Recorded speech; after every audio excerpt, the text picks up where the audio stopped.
கண்ணீர் கடலில் தத்தளிக்கிறது கோயம்பேட்டில் இருக்கக்கூடிய தேமுதிக கட்சி அலுவலகம். நாடாளக்கூடிய தலைவர்கள் தொடங்கி கடைக்கோடியில் இருக்கக்கூடிய சாமானியன் வரை திரு விஜயகாந்த் பற்றி அனைவரும் சொல்லக்கூடிய ஒரே விஷயம், அனைவரிடமும் மிகவும் அன்பாகவும் எளிமையாகவும் பழகக்கூடியவர். போட்டி என்பது தேர்தல் அரசியல் களத்தில் இருந்தாலும் பிற அரசியல் கட்சியைச் சேர்ந்தவர்களும் திரு விஜயகாந்த் பற்றி கூறுவது இதுவே.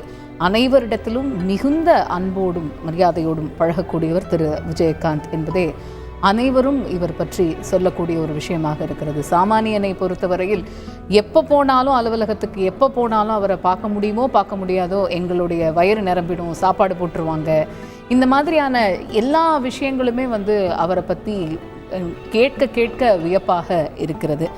அவர் ரொம்ப ஆக்டிவாக அவருடைய அரசியல் பயணத்தில் இருந்தபோதும் சரி, சற்று உடல்நலம் பின்தங்கி இருந்த போதும் சரி, இந்த தன்னை தேடி தன் அலுவலகத்துக்கு வரக்கூடிய எல்லாருக்கும் அந்த உணவளிப்பது அப்படிங்கிற ஒரு விஷயம் தொடர்ந்து அவர் செஞ்சுக்கிட்டு வந்த ஒரு விஷயமாகத்தான் இருக்குது. இப்போ வரைக்கும் அவர் அஞ்சலி செலுத்துகிறவங்க சொல்லக்கூடிய ஒரு விஷயமாகவும் அது இருக்கிறது. தொடர்ந்து திரைப்பிரபலங்கள் அஞ்சலி செலுத்தி வருகிறார்கள். அஞ்சலி செலுத்திய திரைப்பிரபலங்கள் அவரை பற்றி பகிர்ந்து கொண்டது என்ன பார்க்கலாம். நிறையா சொல்லியிருப்பாங்க. நடிகர் சங்கத்தில் எவ்வளோ பேருக்கு நலிந்த கலைஞர்கள்லேருந்து பெரிய பெரிய ஆளுக்கு எந்த ஒரு பிரச்சனைனாலும் முன்னாடி போய் நிற்கக்கூடிய ஆள். அதேமாதிரி அவருக்காக லட்ச தொண்டர்கள் இன்றைக்கி தவிச்சிட்டு இருக்காங்க. அவர்களுக்கும் அவங்க குடும்பத்தாருக்கும் என்னுடைய ஆழ்ந்த இரங்கலை தெரிவிச்சிருக்கேன்.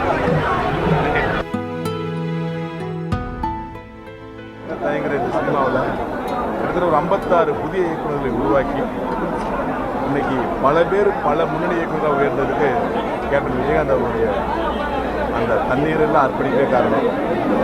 கேப்டன் அப்படின்னா ஏதோ கேப்டன் வேறுபாடு 100 படம் நடிச்சு மிகப்பெரிய வெற்றி பெற்றுச்சு அப்படிங்கிறத மட்டும் அவர் கேப்டன் இல்லை, தன்னை நம்பி வந்தவர்களை வழிகாட்டுற ஒரு முன்னணி போகிற ஒரு ஆளாக அவர் இருந்ததுனால தான் அவர் எல்லாருமே கேப்டன்னாங்க. அவர் கூட நடித்த ஜென்ரேஷன் சரி, அவரும் நடிக்காத இப்போ ஜென்ரேஷன் சரி, கேப்டனுடைய நிகழ்வுகள் எல்லாருக்குமே இருக்கும். ஏன்னா அந்த காலத்தில் அவங்களோட நடித்தவங்க எல்லாமே எங்க கூட நடிக்கிறாங்க. கேப்டன் எந்த அளவுக்கு உதவி செய்வார், எந்த அளவுக்கு குழந்தை மனம் உள்ளவர், எந்த அளவுக்கு வெளிப்படையாக பேசக்கூடியவருங்கிறது அவங்க சொல்லுவாங்க. நான் கேட்டிருக்கேன். அவரோடு நடிக்கக்கூடிய வாய்ப்பு எனக்கு இல்லை. ஆனால் கோரிப்பாளையன்னு ஒரு படத்தோடைய ஆடியோ ஃபங்க்ஷனில் அவர் சீஃப் கெஸ்டாக வந்திருந்தார். என் பக்கத்து 4 சீட் தள்ளி உட்காந்து அங்கேருந்து வேகமாக என்கிட்ட நீங்கள் தான் ரவிமரியாவா, உங்களுக்கு நான் நிறைய படங்கள் பார்த்துருக்கோங்க படங்கள், பட் நீங்களும் நடிக்கக்கூடிய சந்தர்ப்பம் அமையலை, நான் ஒரு அரசியல் பக்கம் போயிட்டேன், நல்லா பண்ணுறீங்க கீழே அப்படின்னு அவரே கை கொடுத்துட்டு போனார். அப்போ தான் அவருடைய இந்த பரந்த உள்ளத்தை நான் கண்டுபிடிச்சேன். ஒரு சினிமாவில் உதவி இயக்குனர்கள், அதுக்கப்புறம் தயாரிப்பாளர், 2 பேர் தான் 2 கண்ணு. தயாரிப்பாளர் அவர் இயக்குனர் தான் சினிமாவின் மூலஸ்தானங்கிறத புரிஞ்சுக்கிட்டு உதவி இயக்குநர்களுக்கு கிட்டத்தட்ட அவருடைய ஆஃபீஸில் குறைஞ்சது 100 பேர் ஒரு ஆஃபீஸில் சாப்பிட்டுட்டே இருப்பாங்க.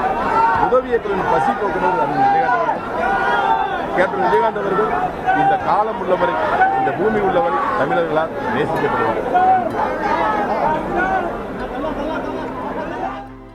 ஒரு சிங்கம் மாதிரி நடந்த ஒரு மனிதர் நம்ம எழுந்துட்டோம். ஒரு நடிகராக நான் என்னுடைய சினிமா வாழ்க்கையில் கால் எடுத்து வச்சதுலேருந்து என்னுடைய ஆரம்ப காலத்திலேருந்து அவர் பார்த்துருக்காரு, என்னுடைய வளர்ச்சி பார்த்துருக்காரு. என்ன மட்டும் இல்லை, சுற்றி இருக்கிற யாராக இருந்தாலும் சரி, அவ்வளோ பாசமாக, அவ்வளோ அக்கறையோட, அவ்வளோ பாதுகாப்பாக பார்த்துப்பாரு.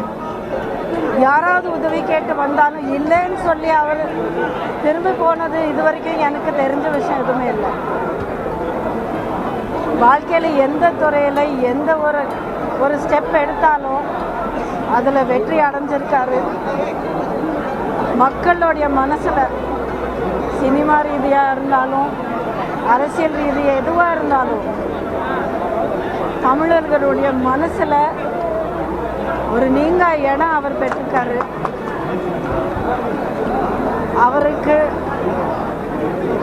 அவர் கூட நான் ஒர்க் பண்ணியிருக்கேன். இத்தனை வருஷங்களை எனக்கு அந்த பழக்கம் இருந்திருக்கு. அவரை நான் பார்த்துருக்கேன். அப்படிங்கிறது நான் பெருமைப்படுறேன். அவருடைய ஆன்மா சாந்தி அடையணும். குடும்பத்தாருக்கும் அவரை நேசிக்கிற ஒவ்வொருத்தருக்கும் என்னுடைய ஹார்ட்ஃபெல்ட் கண்டோலன்சஸ். இன்றைக்கி நம்ம ஒரு மிகப்பெரிய ஒரு அருமையான ஒரு மனிதரை நம்ம இழந்திருக்கோம்.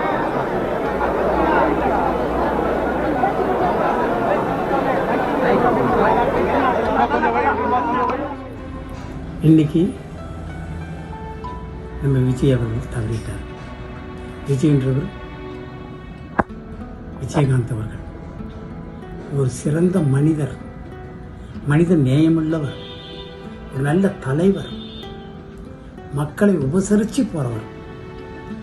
தான் சாப்பிடும்போது பக்கத்தில் யாராவது தட்டில் ஏதாவது குறைஞ்சா கூட முதல்ல அவங்கள வெய்யுங்கன்னு சொல்லிவிட்டு அதுக்கப்புறம் அவர் சாப்பிடுவார். அதே மாதிரி வீட்டுக்கு போனால் கூட சரி, யார் வந்தாலும் சரி அவர் பக்கத்தில் உட்கார வச்சு சாப்பிட வச்சு அழகு பார்ப்பார். அப்படிப்பட்ட ஒரு நல்ல மனிதர் இன்றைக்கி நம்மளை விட்டு போயிட்டார். அவர் படத்துக்கெல்லாம் நான் மியூசிக் பண்ணியிருக்கேன். அது எனக்கு ஒரு பெருமை இல்லையா? சிவப்பு மல்லி, சட்டம் ஒரு இருட்டரை, சாட்சி, இந்த மாதிரி நிறைய படத்துக்கு நான் மியூசிக் பண்ணியிருக்கிறேன். சட்டம் ஒரு இருட்டறையில் அவரோடு சேர்ந்து நடிச்சும் இருக்கிறேன். அது நடிக்கும் போது தான் தெரிஞ்சது, அவர் ஷூட்டிங் முடிஞ்ச உடனே யாரெல்லாம் கூப்பிட்டு உட்கார வச்சு சாப்பாடெல்லாம் சாப்பிடணும் அப்படின்னு சொல்லி ஒரு அன்பு அணைப்பவர். அப்படிப்பட்ட நல்லவருடைய மறைவு நம்மளை எல்லாம் மனசை ரொம்ப கஷ்டப்படுத்த வைக்குது.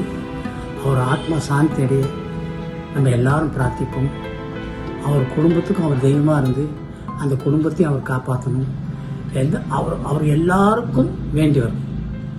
எல்லா ரசிகரும் இன்னைக்கும் அவரை வந்து புகழ்வாங்க, கேப்டன் கேப்டன் கேப்டன் அப்படி. அந்த கேப்டன் ஆத்மா சாந்தி அடைய நம்ம எல்லாரும் பிரார்த்திப்போம்.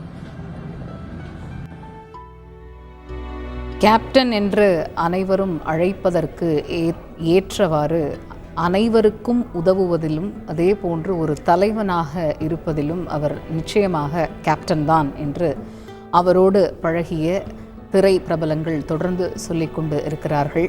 கட்சி தொண்டர்கள், அதே போன்று பிற கட்சியைச் சேர்ந்த நிர்வாகிகள், தொண்டர்கள் அனைவரும் கட்சி பேதம் இன்றி திரு விஜயகாந்த் கேப்டன் என்ற ஒற்றை மனிதனுக்காக தற்பொழுது கோயம்பேட்டில் இருக்கக்கூடிய தேமுதிக தலைமை அலுவலகத்தில் வந்து நேரடியாக அஞ்சலி செலுத்தி வந்த வண்ணம் இருக்கிறார்கள். தொடர்ந்து அந்த காட்சிகளை பார்த்து வருகிறோம். தொடர்ந்து நம்மிடையே இணைந்துள்ளார் நடிகர் ரமேஷ் கண்ணா. அவரிடம் பேசுவோம். இணைப்பில் வந்தமைக்கு மிக்க நன்றி திரு ரமேஷ் கண்ணா. இப்போ திரைத்துறையிலேருந்து பேசும்போது ஒவ்வொருத்தரும் ஒவ்வொரு விஷயங்கள் திரு விஜயகாந்த் அவர்களை பற்றி சொல்கிறாங்க. நிச்சயமாக உங்களுக்கும் அவரோடு பயணித்த அனுபவங்கள், நினைவுகள் நிறையவே இருக்கும் அப்படிங்கிறதுல மாற்று கருத்து இருக்க முடியாது. அதில் சில விஷயங்கள் எங்களோட பகிர்ந்துக்கோங்க. அதாவது நான் வந்து உதவி இயக்குனராக இருக்கும்போது தர்மசக்கர படம் டைரக்டர் ரவிக்குமார் பண்ணாரு. அது நான் கோடைரக்டர் படத்தில் அதிலே நான் ஒர்க் பண்ணியிருக்கேன். ஒரு சின்ன கேட் பண்ணியிருப்பேன் இல்லை. அதுக்கப்புறம் நடிகனான பிறகு நான் அவர் கூட நான் வானத்தை போல் விக்ரம் சார் நடிச்சிருந்தேன். அப்புறம் வந்து மறுபடியும் கஜேந்திரா, அப்புறம் கடைசியாக மரியாதை படம் பண்ணலாம். அதெல்லாம் நல்ல நானும் விஜயகாந்த் ஸ்கோர் பண்ணியிருப்போம் காமெடியில். வானத்தை போல் இந்த நல்லா காமெடி பண்ணியிருப்பேன். அது வந்து அப்போ தான் ரொம்ப அவர் கூட நடிக்கிறது ரொம்ப ஈஸியாக இருக்கும். எந்த விதமான ஒரு ஈகோ இல்லாமல் இதெல்லாம் சாதாரணமாக உட்காந்து பேசிட்டு இருப்பாரு. ஷூட்டிங் நடக்கும்போதெல்லாம் கேரன் போய் வர மாட்டாரு. இப்போ ஸ்டூலை போட்டு ஒரு கொடையை பிடிச்சிது, கொடையை கூட அவரே பிடிச்சிக்குவார். யாரும் பிடிக்குவானு ரசிகர்கள்லாம் வந்தாருன்னா எல்லாம் வெயிட் பண்ணுவாங்க அவருக்காக. அவர் கை கட்டினா அப்படி சைலண்டாக இருப்பாங்க. இவர் போய் எல்லார்கிட்டையும் தனித்தனியும் என்னென்ன விஷயம், இந்த ஊர் திரு விஷயம் எல்லாத்துக்காரு. தர்ம சக்கரத்தில் அப்போவே பொள்ளாச்சியில் ஷூட்டிங் நடக்கும்போது ஞாயிற்றுக்கிழமை லீவ் விட்டுருவாரு. ஷூட்டிங் பண்ண மாட்டாரு. அன்னைக்கு பூரா ரசிகர்களை சந்தேகம் தான் அவர் வேற. அப்புறம் எல்லா ரசிகர்களும் பார்ப்பாரு. அப்படிதான் ரசிகர்கள் கொண்டாடி தொண்டர்கள் உருவாக்கி அப்பதான் ஃபர்ஸ்ட் அந்த உள்ளாட்சி தேர்தல் ரசிகர் பண்றவங்க ஜெயிச்சது. அது சம்பந்தம் ஒரு அரசியல் இருந்தாரு. அப்புறம் விருது வெடிச்சாரு. அப்புறம் வீட்டுக்கு வந்துட்டாரு இல்லைங்களா. அப்போ அவர் பொண்ணும் சரி நண்பர்கள் முடியுமா இருப்பான் அந்த காலத்திலே. நான் வந்து ஒரு ப்ரோக்ராம் மேடம் அது வந்து பெரிய லெவலுக்கு ஷோ. அது நான் ஒவ்வொரு ஊராக போகிறேன். ஒவ்வொரு ஊர் சவுத் இந்தியாவோட போயிருக்கேன். ரொம்ப அந்தந்த ஊருக்கு அந்த ரசிகர்கள் ஆட்கள் வந்துடுவாங்க ஃபுல்லாக. அவங்களுக்கு பெரிய கேப்டன் பார்த்தேன். கேப்டனை விட என்ன அதிகமாக கவனிப்போம்.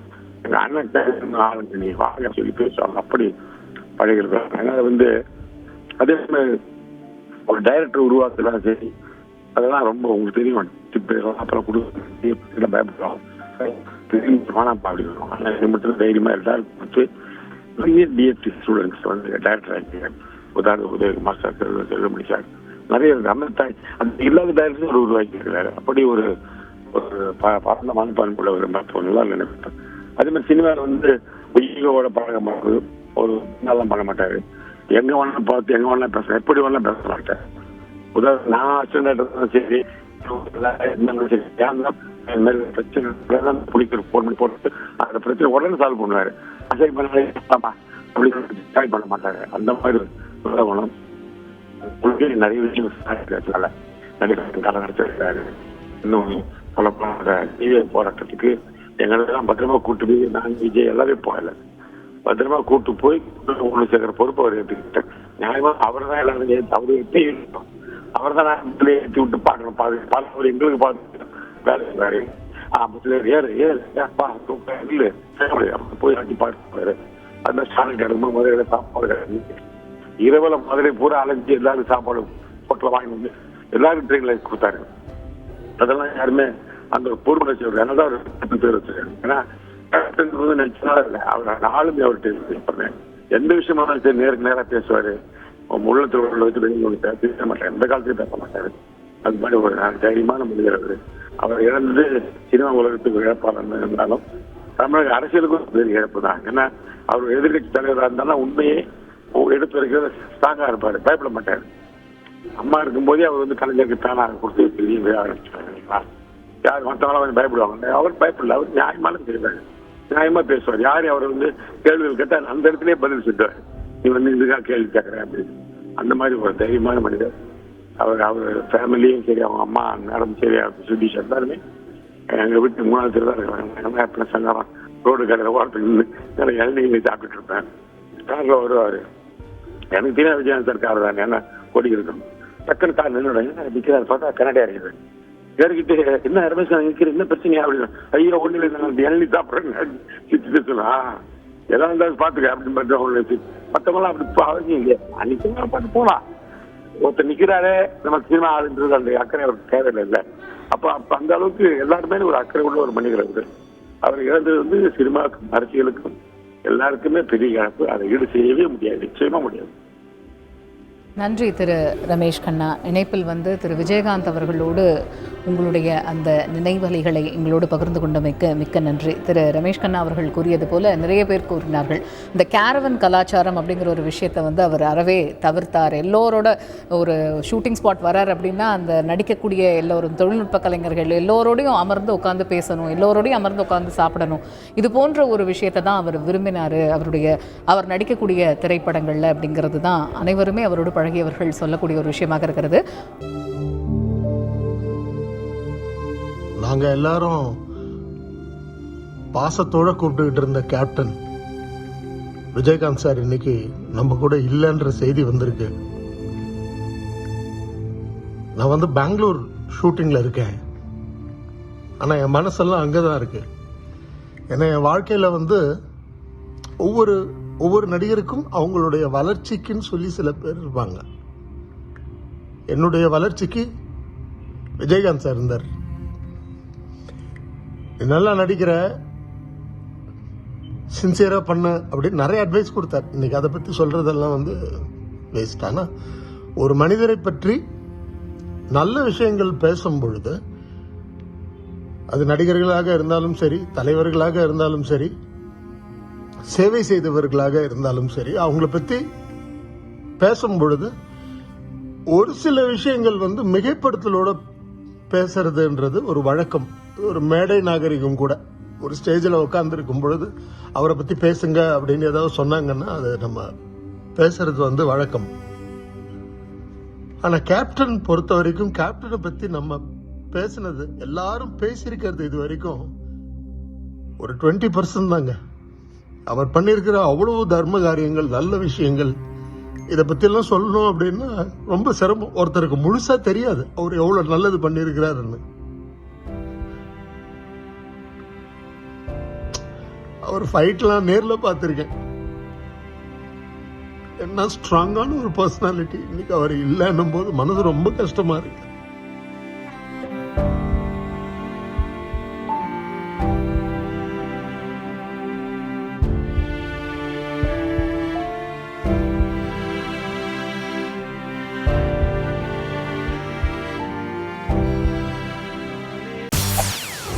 செய்திகளை உடனுக்குடன் தெரிந்து கொள்ள உடனே சப்ஸ்கிரைப் பண்ணுங்க.